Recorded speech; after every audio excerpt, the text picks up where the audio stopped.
Greetings, church. Thank you for taking the time to watch today's video. This is going to be the first of what will end up being 6 videos that we record and send out leading up to the beginning of our winter revival starting on Sunday.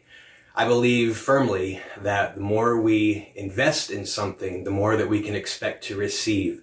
And I think that's particularly true when it comes to a revival service. And so I pray and hope that you'll take the time and make the effort to invest yourself in preparing for what I believe is one of the most important meetings we have as a church every year. And so every day we're going to be sending out a video. Each one of those will be about 5 minutes long.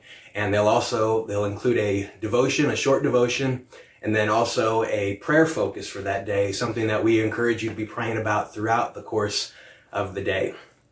I'd like to share with you something today from the book of Zephaniah chapter 1.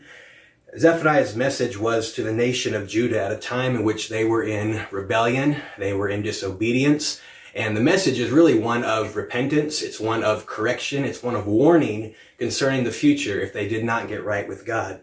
Zephaniah chapter 1, verse number 12 says, "And it shall come to pass at that time that I will search Jerusalem with candles, and punish the men that are settled on their lees, that say in their heart, the Lord will not do good, neither will he do evil." In this verse, God says he's going to do 2 things. First, he's going to search. The idea of searching really here is a matter of diligent search. He's going to make serious inquiry into the lives of those in Judah. And we think about how that might apply to us. Certainly, God does that in the preaching of his word. He takes his word, it is a light, and he searches our lives and helps us see things we maybe wouldn't have seen otherwise. He also says that he's going to punish. God has the right and he has the ability to punish and to correct his people when they need it. And we understand we often do need his correction and his reproof.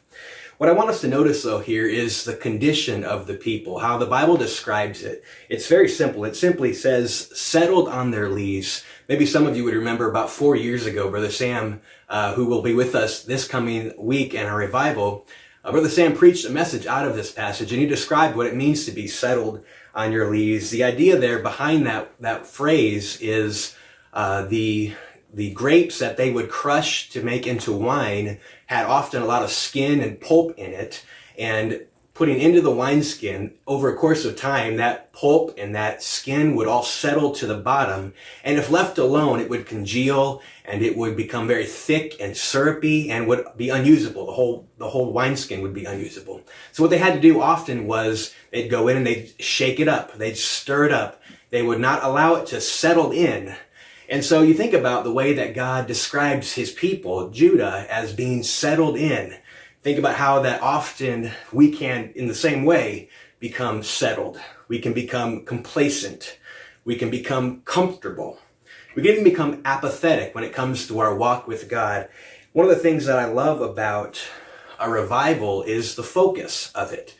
Often what a revival is meant to do, it's to awaken us. It's to stir us up, if you will, because we often do become settled in our walk with God.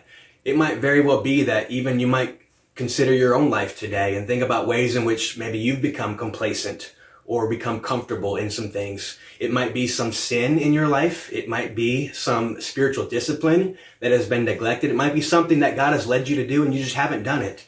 And so you've become settled where you are. God intends to use revival to stir us up, to awaken us, to become, to bring life to what is something that's become dead or left alone.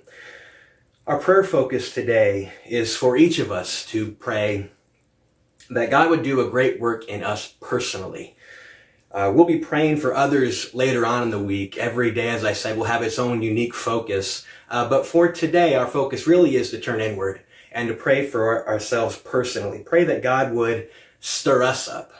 It might again be that we've settled in and become comfortable and stagnant, even satisfied, self-satisfied with where we are. So pray that God would use the preaching next week to shake you up, to stir you up. Pray that God would allow personal revival to take place in your life. And then pray that God would address any areas in your life that have become comfortable, that in which we've become complacent or we've become settled. Thank you for watching today. I trust again that you'll be watching throughout the week. Please pray today for what I just addressed, and we'll look forward to seeing you later this week.